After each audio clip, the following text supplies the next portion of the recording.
میرے رسول پاک علیہ السلام کا دروازہ سب سے بڑا دروازہ ہے، حضور کا دروازہ سب سے بڑا دروازہ ہے، لیکن میرے دوستو یاد رکھنا نبی پاک علیہ السلام نے بھی لوگوں کو جب رستہ دکھایا ہے تو رب کریم کا رستہ دکھایا ہے، اللہ کا رستہ دکھایا، اللہ کریم کا رستہ دکھایا، لوگوں رب کی طرف توجہ کرائی۔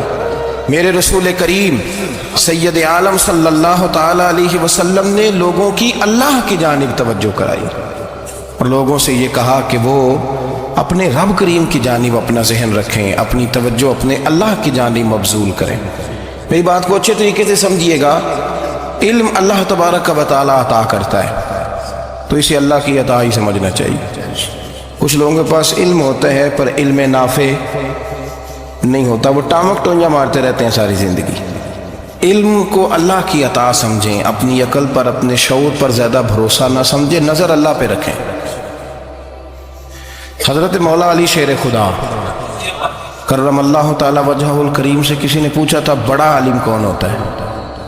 ہمارے ہاں تو اب وہ والے عالم پائے جاتے ہیں نا اللہ ماشاءاللہ، جو ممبر پہ بیٹھتے ہیں تو دعوے ہی دعوے، ممبر پہ بیٹھتے ہیں تو دعوے ہی دعوے، اس طرح کے عالم ہمارے ہاں پائے جاتے ہیں۔ وہ ہر بات میں دعویٰ کرتے ہیں، میں یہ کر دوں گا، میں وہ کر دوں گا۔ یہ مزاج علماء کا نہیں۔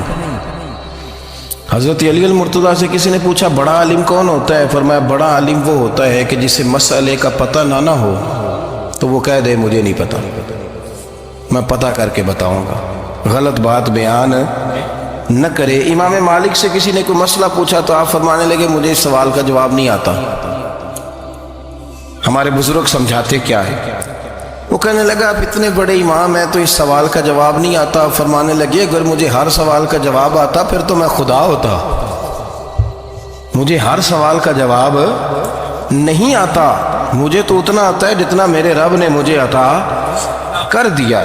اپنی نظر اللہ پہ رکھیں، نکل آئیں اس معمے سے باہر کہ میں کوئی بلا ہوں، مجھے بڑا پتہ ہے، میرے پاس 6 ڈگریاں ہیں، مجھے 10 جگہ پہ تدریس کا شغف حاصل ہے، اس سے نکلیں باہر۔ قرآن مجید دیکھیے گا، اللہ تعالیٰ نے ارادہ قدرت فرمایا کہ میں حضرت آدم کو بناؤں گا، پھر بنانے کے بعد فرمایا فرشتوں سجدہ کرو آدم کو، سب نے سجدہ کیا الا ابلیس ابا واستکبر وکان من الکافرین، سب نے سجدہ کیا سوائے ابلیس کے، اس نے انکار بھی کیا، تکبر بھی کیا اور کافروں میں سے ہو گیا۔ تو یہ جب اللہ تعالیٰ نے سجدہ کرایا تو کیسے کرایا؟ اللہ تبارک و تعالیٰ نے نا حضرت آدم کو علم سکھایا خود، وعلم آدم الاسماء کلہا، خود اللہ فرماتے ہیں کہ میں نے جناب آدم علیہ السلام کو تمام اشیاء کے نام سکھائے، سب اشیاء کے نام سکھائے۔ تو وہ چیزیں پھر میں نے نا، اللہ فرماتے ہیں میں نے فرشتوں پہ پیش کی، میں نے کہا کہ بتاؤ ان کے نام کیا ہے، تو فرشتوں نے جو جواب دیا وہ سمجھنے والا ہے۔ اللہ نے چونکہ خود علم سکھایا تھا حضرت آدم کو، جناب آدم سکھایا تھا، لیکن فرشتوں کو نہیں سکھایا تھا۔ تو اللہ کریم نے فرمایا فرشتوں اب یہ بتاؤ ان چیزوں کے نام کیا ہیں؟ تو فرشتے کیا کہتے ہیں؟ فرشتے عرض کرتے ہیں قالوا سبحانک لا علم لنا۔ آپ کبھی یقین کریں اس چیز کی لذت لے تو مزہ آ جائے۔ کہا قالوا سبحانک، کہنے لگے تو پاک ہے، قالوا سبحانک، کہنے لگے تو بھئی آدم علیہ السلام کو نام سکھا لیے، پھر فرشتوں کے سامنے وہ چیزیں پیش کر کے کہا ان چیزوں کے نام بتاؤ، تو فرشتے کیا کہتے ہیں؟ کہتے ہیں قالوا سبحانک، تو پاک ہے، لا علم لنا، ہمارے پاس کوئی علم نہیں، الا ما علمتنا، ہمیں تو اتنا پتہ ہے جتنا تو نے ہمیں سکھا دیا، ہمیں تو اتنا پتہ ہے جتنا تو نے ہمیں، لا علم لنا، ہمارے پاس کوئی علم نہیں ہے، اتنا ہی پتہ ہے جتنا تو نے ہمیں سکھا دیا ہے، اس سے زیادہ ہمارے پاس علم۔ اور یہ کیوں تو نے ہمیں جتنا سکھایا اتنا پتہ ہے؟ فرشتے یہ نہیں کہتے یا اللہ تو زیادہ سکھا، آدم کو دیا تو ہمیں بھی دے، یہ نہیں فرمایا، فرمایا انک انت العلیم الحکیم، اے اللہ تو علم والا بھی ہے اور حکمت والا بھی ہے، تجھے پتہ ہے کس کو کتنا دینا ہے، جتنا تو نے مناسب سمجھا جناب آدم کو دیا، اور جتنا تو نے بہتر سمجھا وہ تو نے ہمیں عطا فرمایا۔ تو اگر آپ کے پاس علم ہے، کہیں نالج ہے، اس کو اللہ کی عطا سمجھے۔ ہمارے ہاں بہت سارے لوگ بن کے بیٹھ جاتے ہیں، میں اکثر کہتا ہوں کہ پھر وہ دعوے کرتے ہیں میرے علاقے والے جاہل ہیں، میرے شہر والے جاہل ہیں، میرے خاندان والے پڑھے نہیں، یہ آپ کا دعویٰ ہے، یہ آپ کو خراب کر دے گا۔ ہم نے بہت سارے ایسے لوگ دیکھے جو بہت بڑے عالم تھے، لیکن اللہ جب لینے پہ آیا تو عقل ہی لے گیا، شعور ہی چلا گیا، حافظے ختم ہو گئے۔ آپ دیکھتے ہیں بڑھاپے میں کچھ لوگ ایسے ہوتے ہیں کہ جن کو یہ بھی یاد نہیں رہتا کہ میرا نام کیا ہے، میں کہاں ہوں، مجھے کدھر جانا ہے۔ تو اس وقت سے اللہ کی پناہ مانگیں اور اپنی نظر اپنے رب کریم کی جانب رکھیں، اللہ کی جانب اپنی نظر کو مبذول رکھیں۔ دوسری بات، علم کے بعد ایک چیز آتی ہے جس کا نام ہے ہدایت، جس کا نام ہے تقوی، جس کا نام ہے پرہیزگاری، جس کا نام ہے عمل، عبادت، ریاضت۔ یہ بھی اسی وقت ہی نصیب ہوتی ہے جب میرا رب کریم نصیب فرما دیتا ہے۔ ہم نے نا نیکی کا اپنا اپنا سٹیٹس بنا لیا ہے، اپنا اپنا معیار بنا لیا ہے۔ کچھ لوگ کہتے ہیں کہ جناب مسجد میں سیمٹ کا توڑا دینے سے بہتر ہے کسی غریب کو آٹے کا تھیلا دے دو۔ اب اس نے اپنا مزاج بنا لیا نا نیکی کا، اس نے اپنا سٹیٹس بنا لیا۔ میرا یہ سوال ہے کہ نبی پاک صلی اللہ تعالیٰ علیہ وسلم جب مدینہ شریف آئے تھے تو حضور نے سب سے پہلے غریبوں میں آٹا تقسیم کیا تھا کہ سب سے پہلے مسجد بنائی تھی؟ کیا عجیب لوگوں کا رنگ ہے، اپنی مرضی کی ہدایت، اپنی مرضی کا تقوی، اپنی مرضی کا معیار۔ مسجد کوئی بڑا چھوٹا خطیب بھی میری طرح کا ہو نا تو وہ مسجد میں بیٹھ کے جب نبی پاک کی بات کرتا ہے تو کہتا ہے میرے رسول پاک غریبوں کا سہارا بن کے آئے۔ وہ غریبوں کی بات کرتا ہے، مسکینوں کی، لاچاروں کی، کمزوروں کی بات۔ تو مسجد ہی تو وہ ادارہ ہے جہاں سے غریبوں کی بات ہو رہی۔ تو اب لوگوں نے غریب کو اور مسجد کو لڑانا شروع کر دیا، اس کو لڑاؤ کہ مسجد میں پیسے دینے سے بہتر ہے آپ غریب کو آٹے کا تھیلا دے دیں۔ آپ یہ کیوں نہیں کہتے کہ مسجد میں بھی آپ توڑا دیں ایک سیمٹ کا اور ساتھ غریب کو بھی خدمت کریں؟ یہ کیوں نہیں تقویٰ؟ اپنی اپنی مرضی کا مزاج، اپنی اپنی۔ کچھ لوگ کہتے ہیں چھوڑو جی، ساری زندگی انسان نماز پڑھتا رہے اور پھر گالیاں بھی دیتا رہے، بندہ داڑھی بھی رکھ لے اور جھوٹ بولنا بھی نہ چھوڑے۔ تو یہ آپ نے اپنے پاس سے تقوی کا معیار بنایا ہے۔ گالی دینے کا گناہ ہے اور داڑھی رکھنے کا ثواب ہے۔ تو اگر آپ داڑھی رکھے ہوئے ہیں اور آپ کوئی غلطی کر رہے ہیں تو اس سے آپ کی داڑھی کا ثواب ختم، اللہ کرے آپ کو سمجھ آئے میری بات۔ آپ کوئی غلطی کر رہے ہیں، داڑھی کا ثواب اس سے ختم، وہ اپنی جگہ پہ قائم ہے چیز۔ اپنی مرضی کا کیوں تقوی کا معیار بناتے ہیں؟ تقوی کا مزاج اپنی مرضی کا نہ بناؤ۔ اللہ کی بارگاہ سے دعا مانگو کہ یا اللہ ہمیں ہدایت کا نور عطا فرما، اللہ تو ہمیں رستہ دکھا، تو بتا کہ ہدایت کیا ہے۔ ترا فرماتا ہے اللہ ولی الذین آمنوا، اللہ مومنوں کا مددگار ہے، یخرجہم من الظلمات الی النور، وہ انہیں اندھیروں سے نکالتا ہے اور نور کی طرف روشنی عطا فرماتا ہے۔ اندھیروں سے نور کی طرف اللہ لاتا ہے۔ اللہ ولی، اللہ مومنوں کا ولی ہے، وہ انہیں اندھیروں سے نور کی طرف نکالتا ہے۔ ہدایت ہمیشہ اللہ کی طرف سے سمجھے۔ جب وہ نماز کی توفیق دیتا ہے تو اپنے فضل سے دیتا ہے، جب وہ ذکر کی توفیق دیتا ہے تو اپنے فضل سے۔ ہم سمجھتے ہو جی فلانا نہیں پڑھ رہا بڑا بیوقوف ہے، فلانا نہیں پڑھ رہا، تو تم کیا اپنی عقل کے طور پہ پڑھ رہا ہے؟ میں جی اللہ کے فضل سے 2 پارے پڑھتا ہوں، تو کس پہ احسان کرتے تو 2 پارے پڑھ کے رویا کر، کہ اگر مالک تو بڑا قریب نہیں۔ بڑے لوگ ہیں جن کو پورا قرآن حفظ ہے پر انہیں پڑھنے کی توفیق نہیں، تو نے فضل کیا اور مجھے توفیق دے دی ہے پڑھنے۔ رویا کر، پڑھ کے رویا کر، راتی ساری کر کر زاری، وہ نیند اکھاں تھی توندے تے فجرے اوہی گناہگار کہاون سب تو نیوے ہوندے۔ مہربانی کریں، ڈریں، نیکی کریں تو پھر ڈریں، پھر احساس پیدا کریں، پھر اپنے اندر وہ کمزوری لائیں کہ توبہ توبہ مجھے تو پتہ ہی نہیں، تو جانتا ہی نہیں۔ حضرت سیدنا امام اعظم ابو حنیفہ رحمۃ اللہ تعالی علیہ کے ساتھ ایک شخص کہتا ہے میں نے نماز پڑھی، تو عشاء کی نماز تھی۔ یہ جو لوگ بڑے ہوتے ہیں نا، جن کے پیار کرنے والے بڑے ہوتے ہیں، ان کے گرد خوف بھی بڑا ہی ہوتا ہے، انہیں بڑا ڈر لگتا ہے، بڑی بعض اوقات آزمائش ہوتی ہے ان کی۔ عشاء کی نماز کہتے پڑھی تو امام صاحب نے نا عشاء کی نماز میں تلاوت کی آیتیں فَمَن يَعْمَلْ مِثْقَالَ ذَرَّةٍ خَيْرًا يَرَهُ وَمَن يَعْمَلْ مِثْقَالَ ذَرَّةٍ شَرًّا يَرَهُ، فرمایا جو ذرہ برابر خیر کرے گا وہ بھی قیامت میں دیکھے گا، اور جو ذرہ برابر شر کرے گا وہ بھی قیامت میں اس شر کو دیکھے گا اس کے سامنے آئے گا۔ تو وہ شخص کہتا ہے کہ سارے لوگ نماز پڑھ کے چلے گئے تو امام صاحب رحمۃ اللہ علیہ نے اپنی داڑھی پکڑی رو رہے ہیں، کہتے ہیں وہ ذرہ برابر نیکی کا بدلہ دینے والے، وہ ذرہ برابر شر پہ سزا دینے والے میری سفید داڑھی کو دیکھ، مالک میرے ذرے ذرے سامنے نہ لانا، لوگ تو میری بڑی قدر کرتے ہیں دنیا، میں تو بڑا پہچانا جاتا ہوں، لوگ تو میری راہوں میں پھول لیے کھڑے ہوتے ہیں، مجھے بڑا نوازتے ہیں، قیامت میں رسوا نہ کر دینا، میرے لیے مشکل ہو جائے گی۔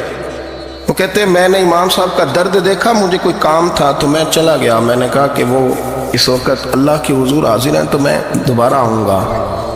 کہتے ہیں میں تہجد کا وقت آیا تو امام صاحب وہیں بیٹھے تھے اور ان کی داڑھی آنسوؤں سے بھری ہوئی تھی اور زور سے داڑھی پکڑی ہوئی، کہنے لگے مالک رسوا نہ کر دے، قیامت میں رسوا نہ کر دے۔ یار جو ہدایت یافتہ لوگ تھے وہ تو ڈرے ہوئے تھے، وہ تو سہمے ہوئے تھے، وہ تو کہتے تھے یہ اس کا فضل نہیں، اس نے بلا لیا، یہ اس کا کرم نہیں۔ حضرت بایزید بستامی کسی کافر کو دیکھتے تو رو پڑتے، کہتے مالک تو کتنا قریب ہے، یہ بے ایمان رہ گیا، تو نے اپنے فضل سے مجھے اپنے نبی کا غلام بنا لیا، وہ رو پڑ۔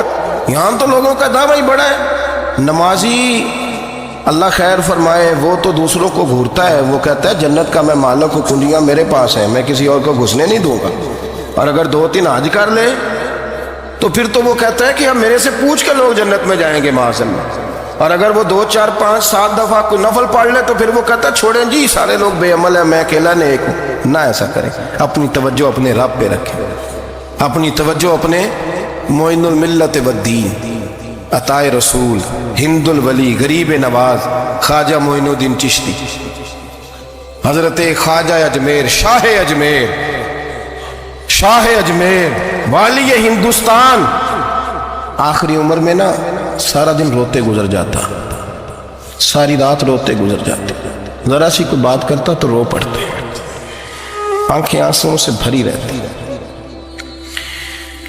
کئی دفعہ اپنے بھی پریشان ہو جاتے ہیں نا کہ یار تو ایک بات کی جان ہی نہیں چھوڑ رہا، تو خواجہ قطب الدین صاحب بختیار کاکی سے لوگوں نے کہا کہ آپ مرشد سے بات کریں، اتنا بھی تو نہیں نہ رونا چاہیے، ہر وقت اس کے آنسو کی کریے، عاشق دا کام ہی رونا تونا تے بنا رویوں نہیں منظوری، یہ عاشق سدا ہی روندا رہندا ہے، پاویں وصل ہوئے تے پاویں دوری، ہر وقت رونے کا کیا مطلب ہے؟ تو خواجہ قطب صاحب کہتے ہیں میں قریب گیا تو میں نے پیر دبائے، میں نے کہا سونیا لوگ تو کچھ بھی نہیں کرتے، تو نے تو کمال کر دی، 90 لاکھ آدمی مسلمان کر دیا، دنیا کچھ نہیں کرتی، تو نے 50 سال ساری رات مصلی پہ بیٹھ کے رب راضی کیا، تو شہزادہ تھا، حضور کی اولاد تھا، لیکن معین الدین تیرا ایک پلاٹ بھی نہیں، تو نے طالب علم پالے، انہیں غریبوں کو دیا، انہیں نوازا، کوئی شے نہیں تیرے پاس، ہر چیز تو نے، ساری رات روتے ہو،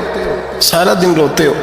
تو خواجہ قطب الدین صاحب کہتے ہیں میں نے جب عرض کیا تو خواجہ صاحب مجھے گلے لگا لیا، چیخ مار کے روئے، کہنے لگے قطب الدین پتر داڑھی سفید ہو گئی، جانے کا وقت آ گیا، جو تو نے نیکیاں گنوائی ہیں وہ ہیں صحیح میرے پاس، پر یار کی بارگاہ میں پیش کرنے کے قابل ایک بھی نہیں، تو بارگاہ تو دیکھ کتنی بڑی ہے، رسول کریم کی بارگاہ میں پیش کرنے کے قابل ان میں سے ایک بھی نہیں، تو آستانہ دیکھ کتنا بڑا ہے، کیا پیش کروں گا، کیا عرض کروں گا حضور کی بارگاہ میں، کس طرح؟ وہ یار جو بڑے تھے وہ تو ڈرے ہوئے تھے، سہمے ہوئے تھے، وہ تو بڑی آزمائش میں تھے، لیکن میرا اور آپ کا رٹا 2 نمازیں پڑھ کے 6 نمازوں کا دعویٰ کرنا اور لمبی چوڑی کہانیاں بنانا اور اپنے منہ سے اپنی تعریفیں کرنا، اس سے تھوڑا باہر آئیں۔ رزق بھی میرا اللہ ہی دیتا ہے، علم بھی اللہ دیتا ہے، رزق بھی۔ بڑے بڑے فقیروں کو مالدار ہوتے دیکھا، بڑے بڑے مالداروں کو فقیر ہوتے دیکھا، بڑے بڑے، میرے ایک بڑا سخی قسم کا سجن ہے، بڑا پیارا ہے، میں اسے سخی مانتا ہوں، میں نے اپنی پریشانیوں کے دنوں میں بھی اس شخص کو سخی دیکھا۔ ایک دن رات کو مجھے ٹیلی فون کر کے کہنے لگا کدھر ہو؟ میں نے کہا میں گھر ہوں۔ نہیں اکثر سفر میں ہوتے ہو نا؟ میں نے کہا طبیعت کیسی ہے؟ ٹھیک ہے، بس حال چال پوچھنا تھا۔ میں نے سمجھائی، میں نے کہا یار یہ کوئی مسئلہ ہے، ورنہ رات کے 2 بجے کوئی حال پوچھنے کو فون تو نہیں نہ کرتا، کوئی مطلب ایسا تو مسئلہ نہیں نا. تو میں نے بیک کال کی, میں نے کہا یار میری بات سن, مسئلہ کیا؟ کہ نہیں کچھ نہیں دل کر رہا تھا. میں نے کہا میری گل سن, رہے ہیں اسی 4-5 سال کٹھے, میں تین جاننا, اصل بات کر.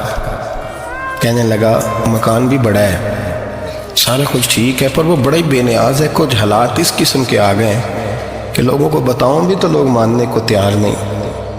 زیادہ نہیں, مجھے نا تھوڑے سے پیسوں کی ضرورت ہے, کوئی 15-20 ہزار اگر مل جائیں, میری ضرورت ہے. آپ یقین کریں میں روتا رہا ساری رات.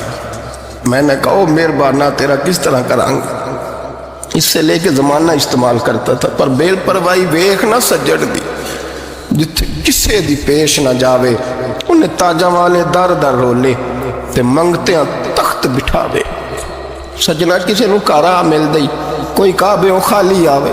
واللہ خیر الرازقین, وہ کہتے تو دائیں بائیں نہ جا, رزق تو تجھے میں دوں گا, میں ہوں بہتر رزق دینے والا. بڑے بڑے بادشاہ, بڑے بڑے شہنشاہ, بڑے بڑے لوگ, ہاتھوں میں کاسے, فقیریاں. ام ربیہ کہا کرتی تھیں, بڑی نیک اور صالح خاتون تھیں. وہ کہتی ہیں کہ میں نا بڑے امیر آدمی کی بیوی تھی, اپنے شوہر کے ساتھ چھت پہ بیٹھی تھی, تو نیچے فقیر مانگنے والا آیا. اس نے بڑے درد سے صدا کی, تو میں نے اپنے شوہر سے کہا کچھ دے دے. کہا دفع کر, ان لوگوں نے دھندا بنایا ہوا ہے.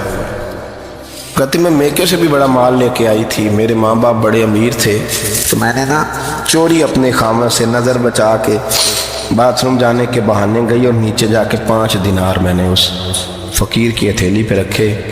کہتے اس نے 5 دینار دیکھے, پھر میری طرف دیکھا تو میں نے اس کی آنکھوں میں آنسو چمکتے دیکھے.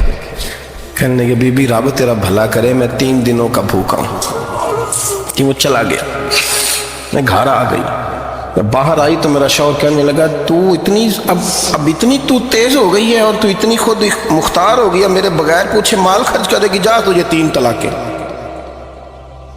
کہتی میں بالدار اور وزادار باپ کی بیٹی تھی, طلاق لے کے گھر آئی تو میرا باپ ٹوٹ گیا, چارپائی پہ چلا گیا. اوہو یہ کیا بن گیا. کہتی بڑی تکلیف رہی. 1-2 سال کے بعد میرے ابا نے میری شادی کر دی. اب جس شوہر کے پاس گئی وہ بڑا نیک تھا, پرہیزگار تھا, اللہ نے بہترین صلہ دیا. کہتی چھت پہ بیٹھی تھی, دروازے پہ فقیر آیا, میں نے شوہر سے کہا کچھ دے دوں. کہنے لگا 5 نہ دینا, 15 دینا, 20 دینا, میں فقیر ہوں, میں نے فقر سے دولت دیکھی ہے, اسے خالی نہ لوٹانا. کہتی ہے کہ میں نیچے گئی, اور جب میں نے اس کی طرف دینار بڑھائے تو میری چیخ نکلی, پیسے پھینک کے میں بے ہوش ہو کے گری. میرے شوہر نے آ کے اٹھایا, اندر لے گیا, پانی منہ پہ چھڑکا. کہنے لگا تجھے کیا ہوا؟ کہنے لگی یہ جو مانگنے آیا یہ میرا پہلا شوہر تھا, وہی تھا جو کہتا تھا کہ تو 5 دینار دے آئیے, جا تجھے 3 طلاقیں. پڑھو نا حدیث پاک. میرے نبی پاک علیہ السلام نے فرمایا ایک بندہ گنجا تھا. گنجا, کوئی ترتیب آگے پیچھے ہو جائے تو مفہوم کے لحاظ سے, لیکن میں مفہوم اس کا واضح کرتا ہوں. ایک گنجا تھا, کوئی شے نہیں تھی, سر پہ بال بھی نہیں تھے, رویا کرتا تھا. اللہ تعالیٰ نے فرشتے کو بھیجا, تجھے کیا چاہیے؟ تو کہنے لگا بال آ جائیں اور تھوڑا مال آ جائے. فرشتے نے ہاتھ پھیرا تو بال بھی آ گئے, تو بکریاں بھی آ گئیں, لائنیں لگ گئیں, مال ہی مال ہو گئے. دوسرے کے پاس گیا, وہ کوڑا تھا, اس کو جا کے کہا کیا چاہیے؟ کہنے لگا شفا ہو جائے اور کچھ اللہ تعالیٰ آسانی کر دے. شفا بھی ہو گئی, گائیں بھی دے دی, بھینسیں بھی دے دی, مال ہی مال ہو گئے. پھر ایک کے پاس گیا, وہ اندھا تھا, تجھے کیا چاہیے؟ اس نے کہا آنکھیں ملنے اور کچھ ساتھ, اللہ مال دے دے. اونٹ ہی اونٹ ہو گئے. جب بڑا نواز دیا تو پھر مالک نے امتحان لینے کا ارادہ کیا. یاری تیری سونا ہے, پر آزمائشاں بھی تیریاں آگ. آزمائشاں تیریاں, صحیح کہہ رہا ہوں, آزمائشاں تیریاں, یاری تیری سونا ہے پر آزمائشاں تیریاں. اے سونا پرکھیا جامدائی, پہلو نا لگاں دے لگ. اللہ نے فرمایا آزمائش کرو. سب سے پہلے گنجے کے پاس آئے, اسے کہا اللہ کے رستے میں کچھ دیکھا نہیں لگا, میرے خرچے ہی بڑے, دیکھو تو صحیح کتنی مشکل میں وقت گزارتا ہوں, حال ہی کوئی نہیں. تو اس نے کہا میں نے تو سنا ہے تو گنجا اور بھوکا ننگا تھا. کہنے لگا میں تو جدی پوچھتی رہی سے اعظم ہوں, تجھے کس پاگل نے کہا ہے بھاگ جا؟ اس نے کہا اچھا جیسے تو تھا ویسے ہی ہو جائے. کھیت کھلیان اجڑ گئے, پھر سے گنجا ہو گیا. حضور علیہ السلام فرمانے لگے, پھر وہ اس کے پاس گیا جو کوڑا تھا.